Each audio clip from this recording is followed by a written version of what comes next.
Yerusalem adalah salah satu kota paling terkenal di dunia. Kota ini tidak bisa dilepaskan dari sejarah bangsa Israel.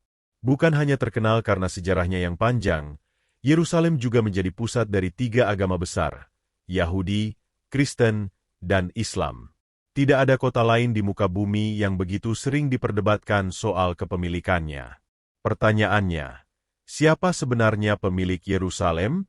Untuk menjawabnya, mari kita kembali ke awal mula penyebutannya dalam Alkitab. Penyebutan pertama tentang Yerusalem sebagai kota Daud muncul dalam 2 Samuel 5, ayat 7. Tetapi Daud merebut kubu pertahanan Sion, yaitu kota Daud. Saat itu, Daud baru saja diangkat menjadi raja atas seluruh Israel. Ia memimpin pasukannya menaklukkan Yerusalem dari tangan orang Yebus. Orang Yebus sebenarnya percaya kota mereka tidak bisa ditaklukkan, tetapi Daud berhasil merebutnya.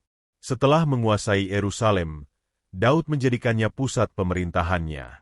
Alkitab mencatat bahwa Daud tinggal di sana, memperkuat kota itu, dan kuasanya semakin besar karena Tuhan menyertainya. Hal itu tertulis dalam 2 Samuel 5, ayat 9 dan 10. Sejak saat itulah, Yerusalem dikenal sebagai kota Daud.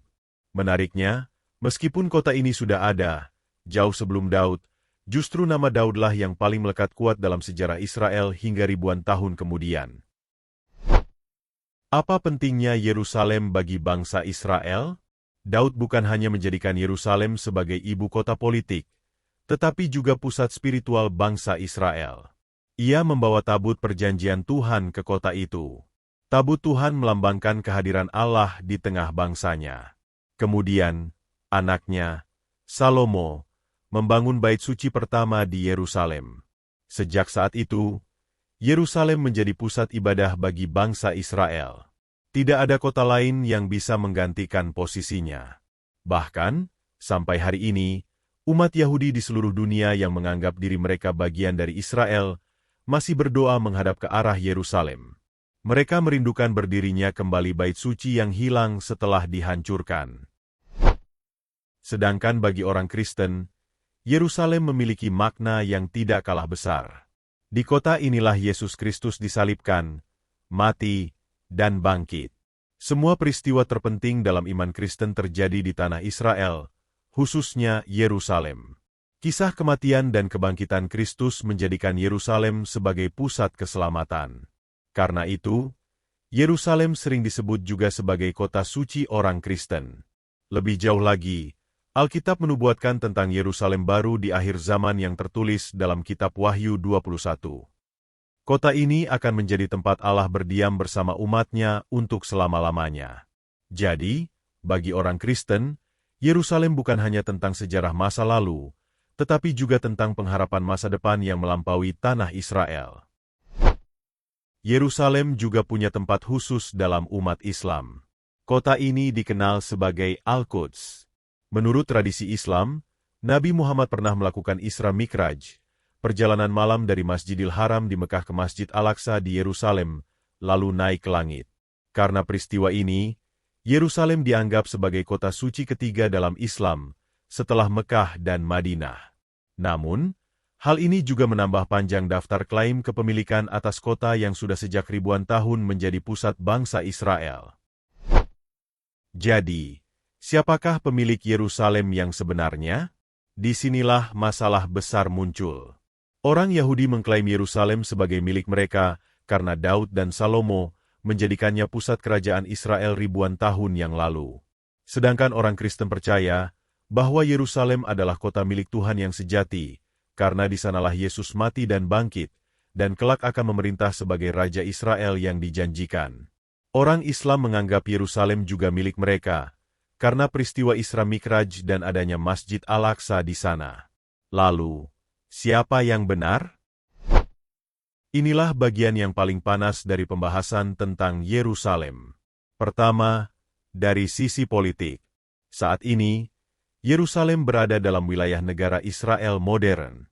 Namun, Palestina juga mengklaim Yerusalem Timur sebagai ibu kota mereka. Akibatnya, sampai hari ini, Yerusalem menjadi salah satu titik konflik yang paling rumit di dunia. Kedua, dari sisi iman. Banyak orang Kristen percaya Yerusalem adalah kota yang Tuhan pilih untuk selamanya. Tapi sebagian orang lain berkata, Yerusalem hanyalah kota biasa, dan Tuhan tidak lagi berurusan dengan kota itu setelah Yesus datang ke tanah Israel. Ketiga, ada juga perdebatan teologis. Apakah janji Allah kepada Daud tentang Yerusalem masih berlaku sekarang bagi bangsa Israel? Ataukah semua janji itu sudah digenapi dalam Yesus Kristus, sehingga Yerusalem secara fisik tidak lagi penting? Kalau kita melihat Alkitab, jelas sekali bahwa Yerusalem bukan sekadar milik bangsa tertentu. Yerusalem adalah kota Allah. Mazmur 132, ayat 13 dan 14 berkata, "Sebab Tuhan telah memilih Sion, Ia mengingininya menjadi tempat kedudukannya. Inilah tempat perhentianku selama-lamanya, di sini aku hendak diam, sebab aku mengingininya." Artinya, Yerusalem adalah milik Tuhan. Bangsa, raja, atau agama boleh mengklaim, bahkan bangsa Israel pun tidak bisa mengatakan kota itu mutlak milik mereka. Pemilik sejatinya hanyalah Allah sendiri. Dalam perspektif akhir zaman, Kitab Wahyu memberikan gambaran tentang Yerusalem baru yang turun dari surga. Kota itu bukan lagi sekadar milik satu bangsa, melainkan tempat bagi semua orang percaya dari setiap suku, bahasa, dan bangsa. Jadi, Yerusalem yang sejati di masa depan bukan lagi soal siapa yang menguasai tanah Israel, tetapi siapa yang hidup dalam kerajaan Allah. Jadi, siapa sebenarnya pemilik Yerusalem? Jawabannya adalah Tuhan sendiri. Daud mungkin menaklukkan kota itu, Salomo membangun bait suci di sana, Yesus mati dan bangkit di tanah Israel, dan banyak agama mengklaimnya. Tetapi pada akhirnya, Yerusalem tetaplah milik Allah. Banyak muncul pertanyaan mengenai Yerusalem yang membuat orang ingin berdebat.